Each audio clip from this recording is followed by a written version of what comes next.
Come to Primetime News, coming to you live and direct from the Newsfirst studios here in Colombo.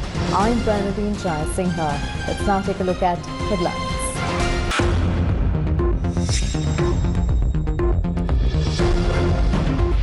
Pujit Jayasundara and Hemasiri Fernando acquitted from all charges in Easter attacks case.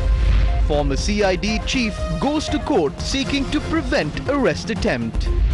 Ranjan Ramanayaka back at the Political Victimization Commission. Power plants shut down with no fuel. Power cuts announced. Price hike or tax relief. If not, fuel shortage inevitable, warns Gammanpilla.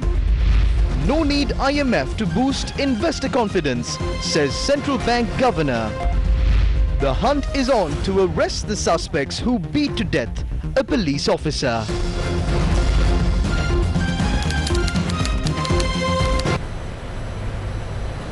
Sri Lanka's former Defence Secretary Hemasiri Fernando and former Inspector General of Police Pujit Jayasundara were released and acquitted by a Colombo court on Friday from all charges in the Easter Sunday tax case. The cases were called up in the presence of Justices Nama Balade, Aditya Patabandige and Mohammad Yushadeen. The Attorney General filed the cases against Fernando and Jayasundara on charges of criminal dereliction of duty for failing to take action to prevent the Easter attacks despite receiving specific intelligence. A total of 855 charges of criminal negligence were levelled against Pujit Jayasundara and Hemasiri Fernando individually. The Colombo Permanent High Court trial at bar ordered to acquit and release ex-police chief Pujit Jayasundara and ex-defence secretary Hemasiri Fernando from the cases without calling for evidence from the defence, as the prosecution had failed to prove the charges filed against them. Justice Aditya Patabandige, delivering the summary verdict in court, noted that the evidence provided by the Director of State Intelligence Nilanda Jayawardena made it clear that he had not carried out his duties in a proper manner and acted to place that responsibility on someone else. Justice Aditya Patabandige went on to note that it is not possible to proceed with a case against a person in absence of evidence on a tragic event. Justice Patabandige also noted that one needs to be extra careful when levelling criminal charges against a person, and noted that the arrests of Jayasundara and Fernando on the said charges are also marred with issues. He also said that it is unacceptable to file cases against public servants alone when a political authority exists. The bench had considered the uncertainties relating to the failure to properly convene intelligence review meetings, Security Council meetings, as well as making decisions based on the existing political environment when filing charges against two public servants in the absence of evidence. The bench had ruled that holding public servants accountable based on the evidence that was produced is unjust. The bench also noted that it is not possible to file criminal charges against the defendants based on the fact that the then head of state was overseas on the 16th of April and because the defendants were not aware of the definite information on the attacks. The bench also added that the State Intelligence Service had failed to gather sufficient information of an attack, adding that the intelligence that was received was not a definite piece of intelligence. The court said that after the evidence of the prosecution's first witness, State Intelligence Chief Nilanda Jayawardena, was led, the prosecution should have decided when to proceed with the case or not. However, despite having the opportunity, the prosecution did not reach such a decision. The court also said that the prosecution produced 5 to 6 selective witnesses for their benefit from the pool of over 1,000 witnesses and yet failed to prove the charges in the case. The former chief of the Criminal Investigation Department, Shani Abeysekera, filed a fundamental rights application with the Supreme Court today, seeking an order to prevent his arrest. Abeysekera, the former director of the CID, in his application sought an interim order preventing any attempt to arrest him based on the contents of the B report produced to the Kuliapitiya Magistrates Court on charges that include the failure to properly investigate Zaharan Hashim, who led the suicide bomb attacks on the 21st of April 2019. In addition, he seeks the order to prevent President Gotabaya Rajapaksa from issuing a detention order as Defence Minister under the provisions of the Prevention of Terrorism Act to attempt to detain him. The application was filed via counsel Manjula Balasurya. Shani Abeysekera also requested the Supreme Court to invalidate the B report that was filed against him in court. The application by Shani Abeysekera also seeks for an order to be made to immediately release him in the event of an arrest, an order he is paid 100 million rupees as compensation. ASP Meril Ranjan Lamaheva from the CID and IP Niroshini Patirana, among 14 others, were named as respondents in the application. The case filed against Attorney-at-Law Hijaz Hizbullah was taken up at the Putlam High Court today. Hijaz Hizbullah has been charged under the provisions of the Prevention of Terrorism Act and the ICCPR Act. The main witness of the prosecution was cross-examined in court today. When cross-examined, the witness admitted that the CID had retained a lawyer on his behalf. This lawyer retained by the CID had shown the witness a picture of Attorney-at-Law Hijaz Hizbullah before the witness provided the statement to the fort magistrate. ප්‍රකාශය දෙන විට එම නීතිඥවරයා විසින් මහේස්ත්‍රාත් නිලකාමරයේදී පින්තූර පෙන්වා සිටියයි කියලා අද ප්‍රකාශ කර සිටියා. The case was postponed to the 10th of June.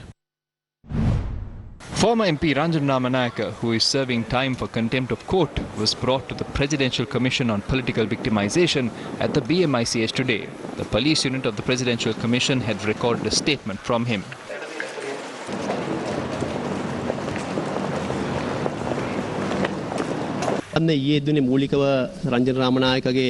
Yesterday they obtained a statement on Ranjan Ramanayaka's background.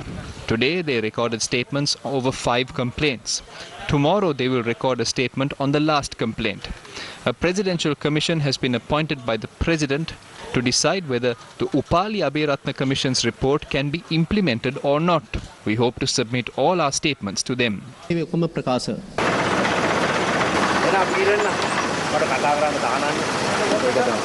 Former MP Ranjan Ramanayaka had this to say as he left the Presidential Commission. Sri Lanka continues to be embroiled in many crises: shortages in essential goods, power cuts and fuel crisis and economic crisis. More details after this short commercial break. Valuable Finance, best finance company. Register today for a Zoom workshop on new technology in Sinhala. On the 24th of February at 3 p.m. Engineering techniques to build the world. Register by 0777 6000020. Organized by Slit Institute. Tech Bus. Main sponsor. Slit Knowledge University, challenging convention and redefining education.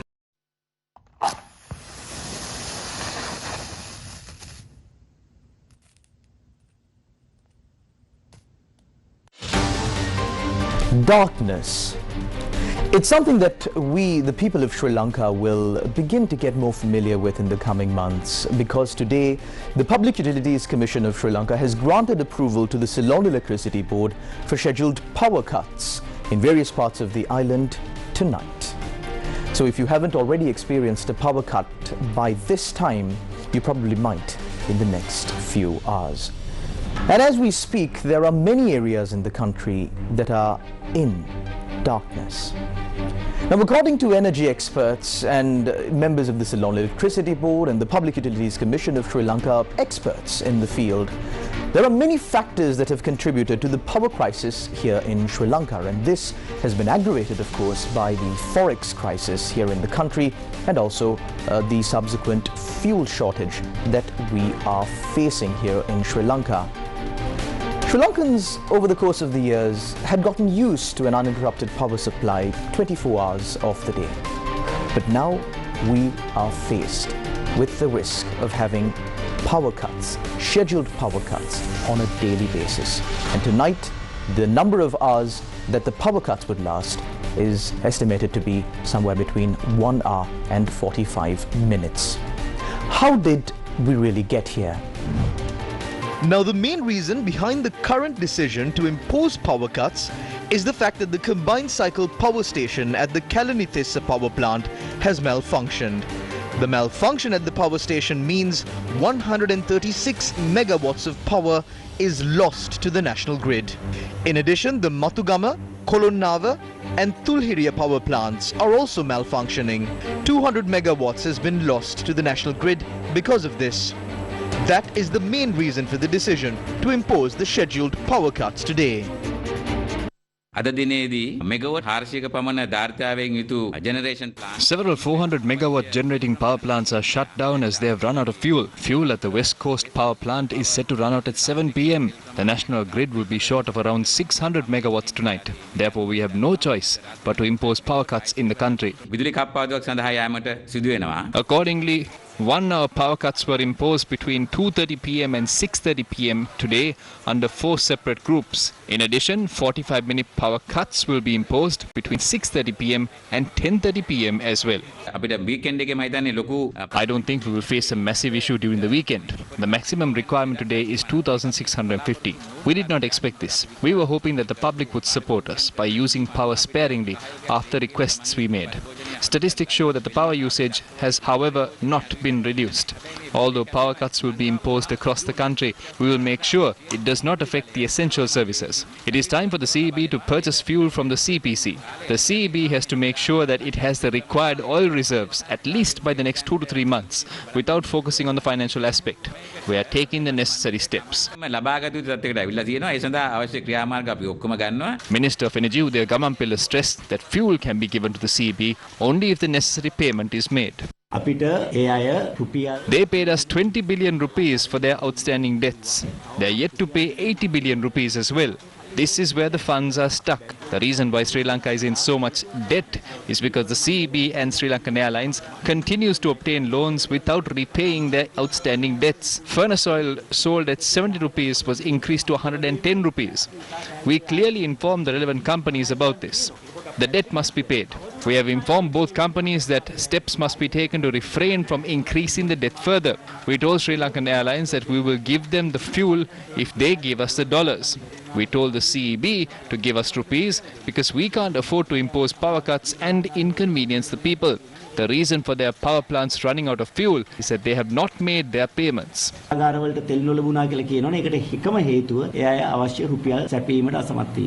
CEB also discussed the possibility of purchasing fuel from the LIOC.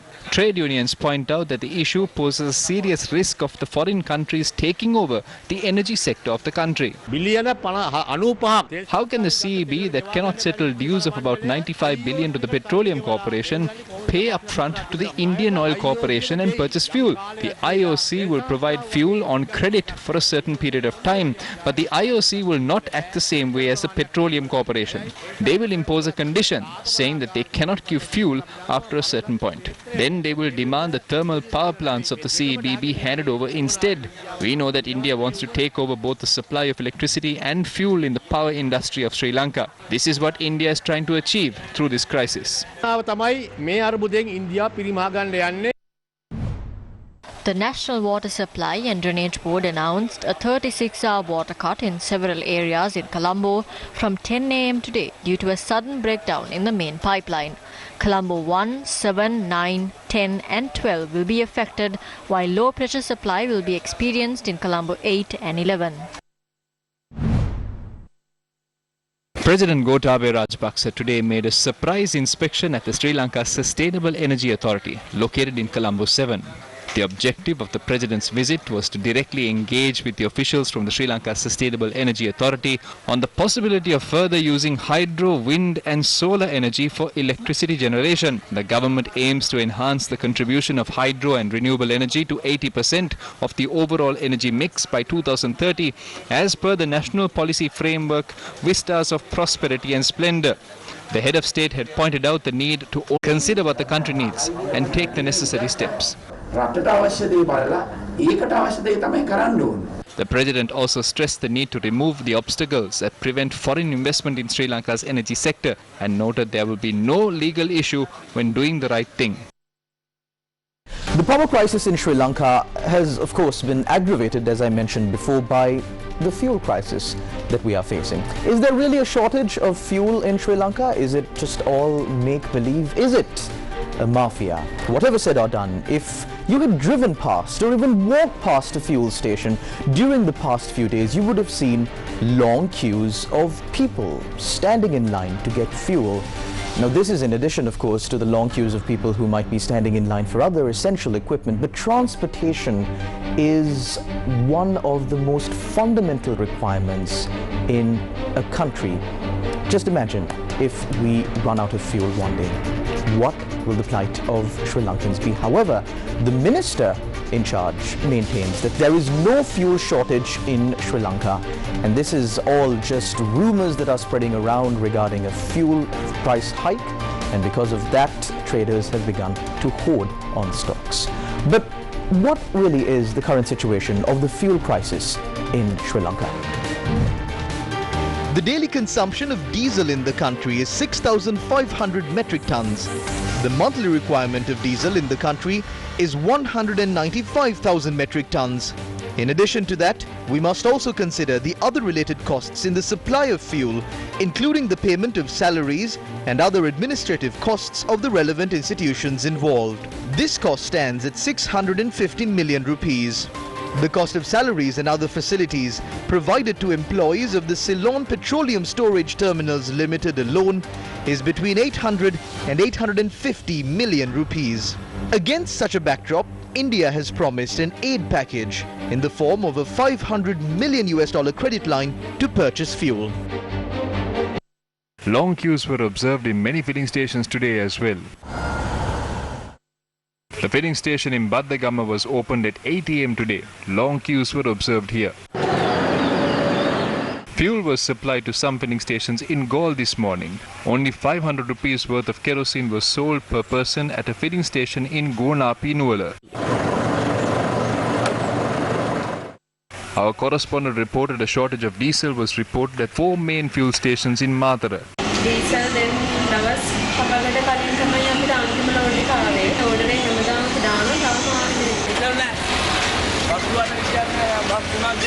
The sale of kerosene oil at filling stations in Madara was also limited.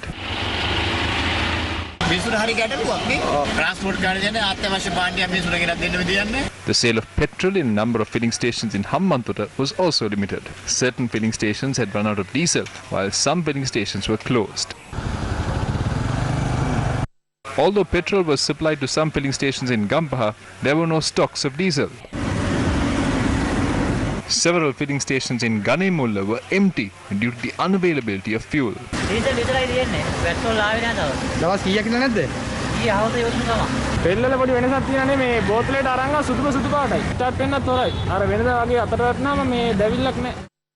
Long queues were seen at fuel stations in Katana as well. According to the calculations of the Petroleum Corporation, 92-octane petrol is sold at a loss of 19 rupees, 95-octane petrol at a loss of 17 rupees, 52 rupees of a loss from a litre of diesel, 35 rupees from a litre of super diesel, and 63 rupees per litre of kerosene oil. The daily loss incurred by the corporation is 551 million rupees. This corporation had already recorded losses of 83,000 million rupees for the previous year. The corporation cannot continue to sell fuel like this. For example, if we are purchasing some good at 200 rupees and selling them off at 150 rupees, the remaining 50 rupees will have to be given as a subsidy from the government, or the corporation will have to sell it for more than 200 rupees. If none of these two things are taking place, no one can stop the fuel shortage in the country.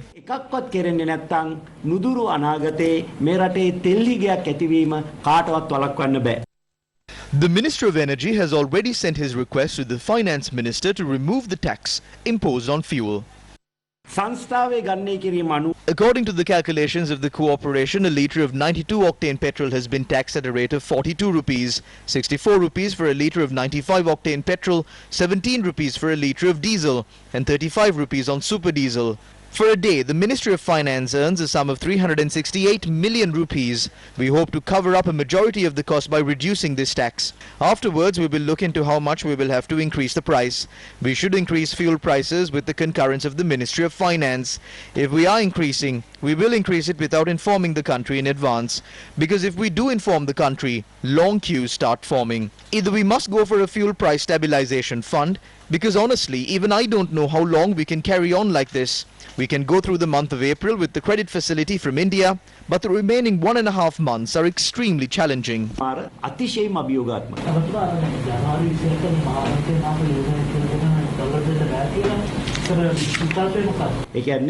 They said that this shortage of rupees cannot be solved without an increase in the prices. They proposed, based on the prices then, that a litre of petrol should be increased by 33 rupees and a litre of diesel should be increased by 39 rupees. Two matters were discussed. One is getting loans and the other is increasing prices.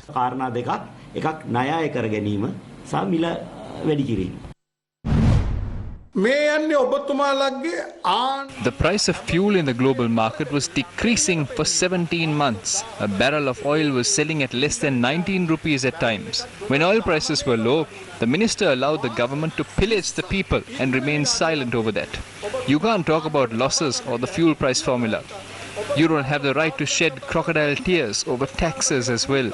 They are planning to increase the price of 92-octane petrol to 195 rupees and a litre of diesel to 140 rupees. They might increase the prices tonight. The queues at filling stations won't reduce simply because they increase prices. The Energy Ministry's secretary has said that the agreement to import fuel from PetroChina company on a 180-day credit ends this month. This means that only 2 more oil tankers are to reach the country under this agreement. We are heading towards an era of fuel shortages amidst rising prices.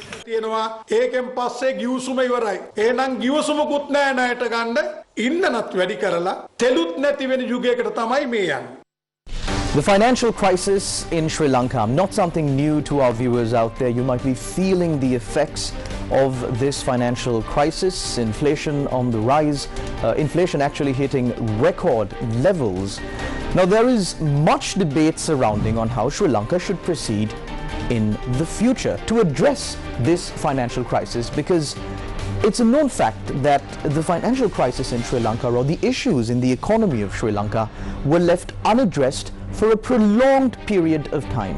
And then there is consensus among all parties that the effect of all of this is now taking Sri Lankans by the throat. However, today, the central bank governor of Sri Lanka, Ajit Nivard Cabral, expressed his views, or rather reiterated his views, regarding the future course of action that Sri Lanka should take. Especially given Sri Lanka's forex crisis, we need support from our external partners. And the governor of the central bank spoke about this matter on an interview with foreign media. I'm looking at the investor confidence that you did mention, which is a very important factor. All our bond auctions have been fully subscribed and the interest rates are moderating. Our stock market is doing one of the best performing markets when you look at the whole year round this time. When you look at Sri Lanka's GDP growth, it's growing at 5% this year. We're seeing tourism coming back. We're seeing the general conditions of the banking sector also in good shape. So I think investor confidence is there. So we don't really need to add too much to the investor confidence, because if you are saying that we need to go to the IMF to boost investor confidence, what more could it do? Minister of Energy Udaya Gamampilla has said a majority of the cabinet ministers are of the stance that Sri Lanka needs to go to the IMF to solve its financial crisis. I have been speaking about going to the IMF for a while now. Not just in cabinet meetings, but in public as well. A final decision must be taken by the finance ministry and the central bank. A majority of the cabinet ministers are of the stance that Sri Lanka needs to go to the IMF for financial support.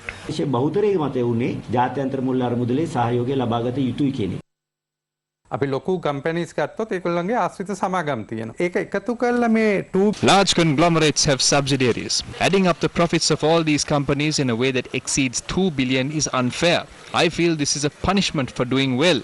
The government's long-term plan is to lose out on tax revenue.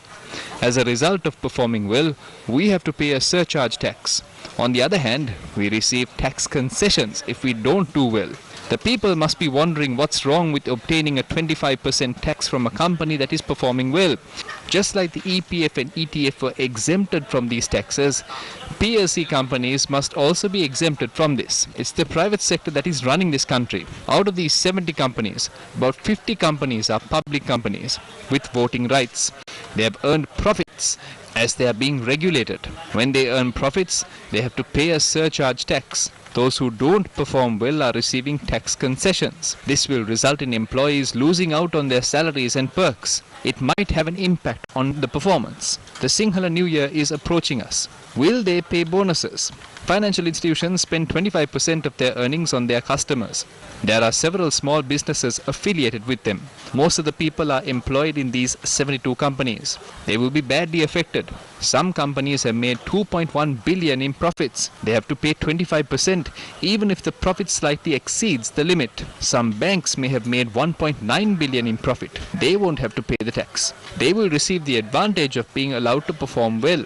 That's because they didn't earn more than 2 billion rupees in profits as they didn't perform well.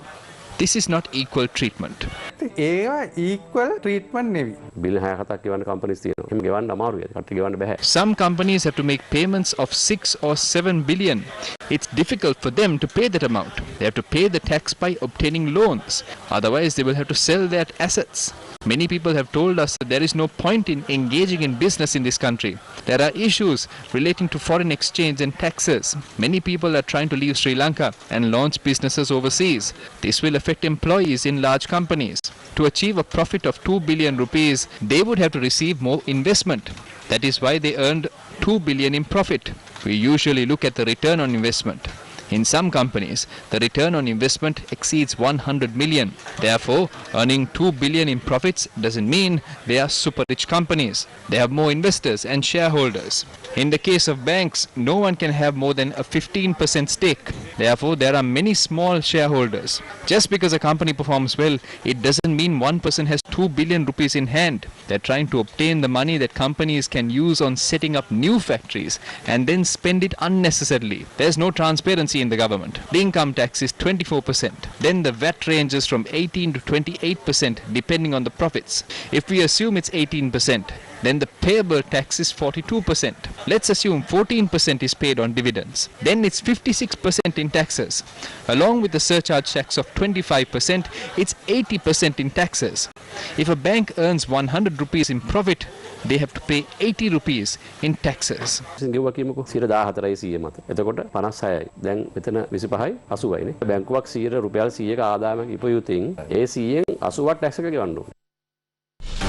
Taxes. Now, this is another subject that has come to the limelight here in Sri Lanka and is a matter of concern for many in the general public. Now, why are taxes a matter of concern? Are all taxes a matter of concern to the general public, or is there one specific? There is one specific tax that was recently introduced by the government, of course, to foot the bill, maybe for certain development projects put out by the government. The details were not clearly given to the public. But the surcharge tax bill was presented. And according to the surcharge tax bill, it envisages a 25% tax to be levied from companies that are earning a profit of more than 2 billion rupees. Now, one might say these companies are earning massive profits. It's only right that they are being taxed when the country is suffering. But however, this tax is being levied from these companies retrospectively. So these companies have already paid the allotted taxes for this 2 billion rupees that they have earned, or the companies that earn that much of an income, and they are being taxed 25% on it again. Now, taxing these companies 25% means taxing the companies that we work at. There are many companies that, of course, people in Sri Lanka might be employed at that earn a profit of over 2 billion rupees. Now, these companies being taxed means indirectly cutting down on the benefits that these companies would grant to their employees. Now, adding to the concern is also the fact that this tax is retrospectively. So there have been economists who have come up and raised concern as to whether if these companies are really able to pay this tax, 25% of a tax on an income over 2 billion rupees. Because these companies would have already reinvested this money, they would have paid dividends to their shareholders, they would have also given bonuses and salary increments to their employees. How now is the government going to retrospectively tax these companies, and more importantly, how are these companies going to foot the bill of the surcharge tax? In addition to all of these concerns, another matter that gave rise to much controversy among the general public was the definition of a company that had been specified in the surcharge tax bill. Now, according to the surcharge tax bill, it refers to the definition of a company mentioned in the Inland Revenue Act. The definition of a company in the Inland Revenue Act includes the Employees Trust Fund, the Employees Provident Fund, and other employees' funds, including pensions. Now, these funds were also at risk of being slapped with this 25% surcharge tax because, of course, these funds, the amount of money that has been amassed in these funds runs into the trillions, and these money are being invested, and the income from that investment is clearly above 2 billion rupees. However, after much agitation from both the opposition members and members of the government themselves, civil society, the general public as a whole, Finance Minister Basil Rajapaksa recently announced that an amendment will be tabled in Parliament to amend the definition of a company so that it does not include the employees' funds. But does that mean that this problem is over? Is it right to retrospectively tax these companies that earn over 2 billion rupees? What will happen if these companies can't foot the bill of this tax? What will happen to the people who are employed at these companies? Can the government guarantee that the benefits that these employees receive from these companies will continue? Can these companies continue to give these employees the benefits that they deserve, including bonuses and salary increments, after having paid this surcharge tax bill? The effect of the bill is a ripple effect. Can Sri Lankans stand this ripple effect, or will we fall? Thank you, Shalan, for that comprehensive presentation. With that, in more local news, the police constable was inhumanly beaten to death in Tangor last night.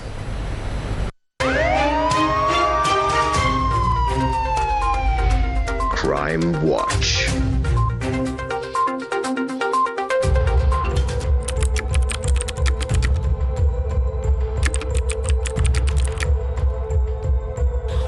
Police Constable Chaturanga Dilshan was attached to the Tourist Police Division of the Expressway stationed at the Kasagala exit.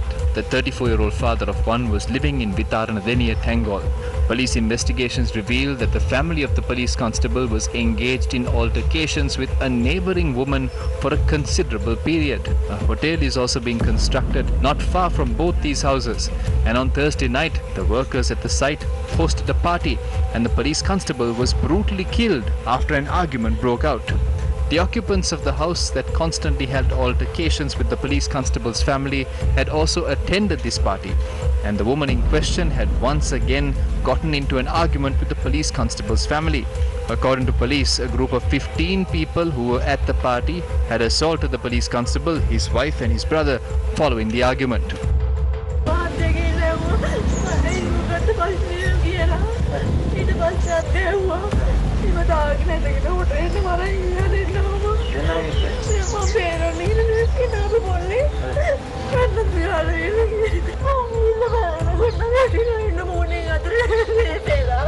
The group had dragged Police Constable Chaturanga Dilshan and his brother into the hotel site and beaten them inhumanely. Though the relatives of the deceased police constable rushed to the location, video footage recorded at the moment clearly showed they showed no interest in hospitalizing the injured men.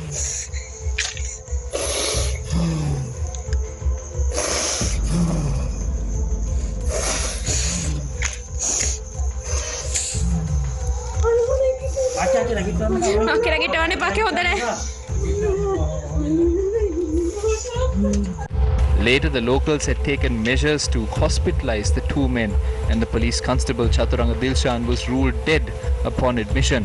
His brother is currently being treated at the intensive care unit of the Karapitiya hospital. As of Friday evening, none of the perpetrators were arrested. Police said the woman living next to the deceased constable's house, the hotel owner, and the other suspects had fled the area. The Tangol district judge conducted the magisterial inquiry on Friday afternoon.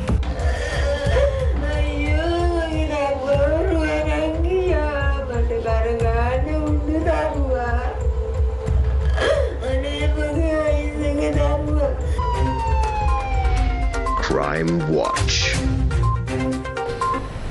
The fertilizer crisis did not just affect paddy cultivation, the crisis had a major impact on vegetable cultivation as well. Farmers of Valimada staged a protest today demanding a solution from the government.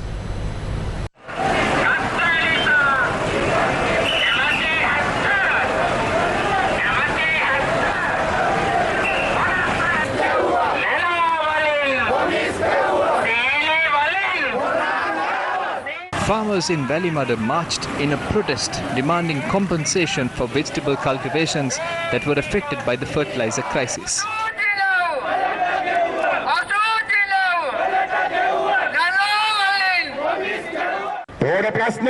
The government has not only created a fertilizer crisis, there are major issues concerning pesticides and weedicides as well. Now they have created yet another crisis. There are no seeds available. Importation of seeds for the upcoming season has been hampered because of the dollar crisis. There's a massive shortage of seeds in the market. There is a mafia there as well. Farmers in Ampara claim there is a mafia in place when they try to sell off their paddy, which they cultivated with great difficulty because of the fertilizer crisis. Farmers say that rice mill owners offer a higher price to paddy merchants and offer a lower price to farmers when they attempt to sell directly to the rice mill owners. When farmers take their paddy to be sold to rice mill owners, they are offered 92 rupees, taking the cost they incurred to cultivate the paddy as well as transport. But if the farmer offers their crops to a paddy merchant, the rice mill owners offer the merchant 102 rupees for the same paddy. Why can't they pay 102 rupees to farmers? We can clearly see that this government paved the way for rice mill owners and paddy merchants to exploit farmers yet again this season as well. All preparations are set for the Symphony Orchestra of Sri Lanka Young Musicians concert to be held at the Lionel Event on the 19th of February.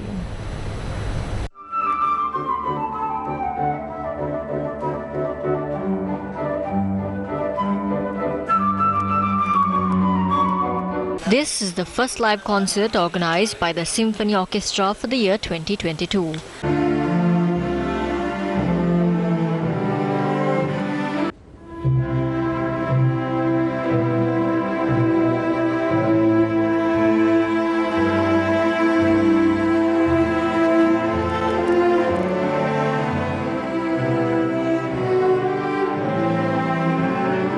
Young musicians will light up the stage at Lionel Event on the 19th of February from 7 p.m. onwards.